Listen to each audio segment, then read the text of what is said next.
Hola, bienvenidos a un nuevo video dentro de esta sección en la que hemos estado respondiendo a la pregunta ¿por qué los derechos humanos son considerados universales y cómo se garantiza su cumplimiento en los distintos contextos culturales? Por si no han visto mis otros videos, mi nombre es Valentina Macías, estoy en segundo semestre de Relaciones Internacionales y en los videos que tengo anteriormente he estado contestando esta pregunta, dando las bases también para entenderla, respondiendo a qué son los derechos humanos y las características principales de los mismos. Y hemos estado abriendo también un poco el debate a cómo se garantizan en los distintos contextos, desde hechos reales, hablamos también de la memoria colectiva y trajimos hechos específicos con datos numéricos, por si quieren ir a ver los videos anteriores antes de adentrarnos en este. Pero bueno, ahora sí, en este video vamos a tener como un debate ético y político desde la propuesta de dos teorías específicas, que es la universalidad y el relativismo cultural. Entonces vamos a estar hablando de las dos, qué son las dos y cómo aportan a este debate. Bueno, para iniciar quiero hacerles una pregunta. ¿Ustedes creen que son realmente universales los derechos humanos? Cuando decimos que todos los seres humanos nacemos libres e iguales con dignidad y derechos, ¿significa eso lo mismo en todas las culturas, todas las sociedades y todos los contextos? ¿Ustedes qué piensan? Hoy vamos a explorar esa pregunta, la tensión entre la idea de que los derechos humanos nos pertenecen a todos sin importar, pues como ya dijimos, nuestro género, nuestra edad, nuestra situación socioeconómica. Pero esto versus el hecho de que vivimos dentro de culturas y contextos muy, muy distintos. Bueno, ahora sí. Por un lado está el enfoque universalista que afirma, según Binderup, que un derecho humano es un derecho que pertenece a cada ser humano meramente por el hecho de ser humano. Que lo tenga no depende de atributos como la religión, el sexo o la raza, el nivel de desarrollo económico de su sociedad, su cultura o sistema de gobierno. En otras palabras, pues la universalidad de los derechos humanos parte de la dignidad humana compartida. Es algo que trasciende las culturas y los contextos en los que nos encontramos, según esta teoría. Pero por otro lado tenemos esta otra teoría que es el relativismo cultural. Y esta es la idea de que la interpretación, la prioridad y hasta la legitimidad de los derechos puede cambiar según la cultura, la historia y la tradición de cada sociedad, que es lo que ya hemos estado viendo. Y esta tensión no se queda únicamente en lo teórico, sino que tiene consecuencias reales pues, en los hechos internacionales. Por ejemplo, un ejemplo muy claro de esto puede ser cuando un Estado o comunidad defiende una práctica cultural tradicional que colisiona o se encuentra en conflicto con estándares internacionales de derechos. Esto a lo mejor es difícil como de empatar ya llevándolo a la realidad.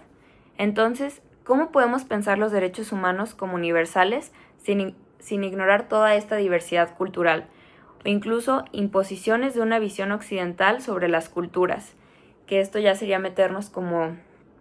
Bueno, esto ya da para otro video, a lo mejor más adelante, sobre toda la imposición de la visión occidental en los múltiples contextos que viene pues desde el colonialismo.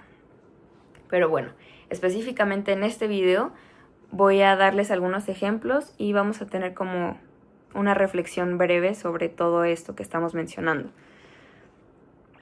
Bueno, en un análisis sobre relativismo cultural se señala que la teoría del relativismo cultural puede producir efectos adversos graves, incluyendo el abuso del relativismo como pretexto para evitar las obligaciones de derechos humanos internacionales y, en última instancia, la negación de cualquier legitimación para el derecho internacional de los derechos humanos. Esta idea la propone Federico Lenzerini. Y también las Naciones Unidas afirmó que la diversidad cultural y los derechos humanos universales son mutuamente reforzadores. Una no puede usarse para justificar la violación de la otra. Estos planteamientos de las Naciones Unidas y de Federico Lenzerini muestran que aunque entender la cultura y el contexto es importante, no puede servir de excusa para negar los derechos fundamentales. Aunque yo no sé si estoy muy de acuerdo con estas visiones, pero es importante tener como, pues ver todas las perspectivas para poder generar un pensamiento crítico y un debate más enriquecido. Y desde la dimensión más práctica, pues algunas comunidades sostienen que ciertos roles de género o normas familiares son parte esencial de su identidad cultural y por lo tanto no deben evaluarse por estándares pues externos que quieren imponerse. Pero críticos argumentan que cuando esa lógica se lleva al extremo pone en riesgo derechos individuales fundamentales.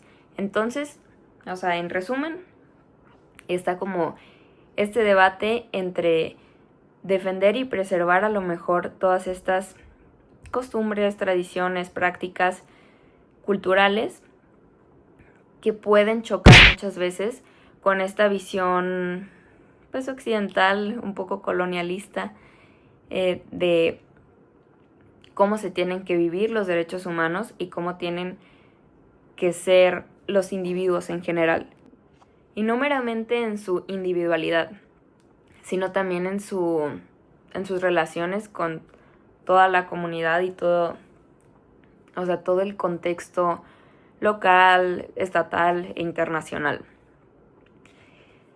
Y pues debido a este contraste hay muchos autores que también tienen una visión intermedia, en la que se propone reconocer la diversidad cultural, pero mantener un núcleo de derechos humanos mínimos que forman parte de la dignidad humana, que es la universalidad, y que se deben proteger en todos los contextos, que puede ser también el relativismo cultural. Entonces, como no irnos ni a un extremo ni a otro. Es así que la universalidad entonces la entendemos como un compromiso moral compartido y reconocer que, aunque tal vez vivimos en contextos culturales muy distintos, sí hay ciertos derechos que pueden trascender esas diferencias, que son, pues como ya mencionamos, a lo mejor el derecho a la dignidad humana, el derecho a la vida, a la justicia, que son cosas básicas que trascienden todas estas diferencias.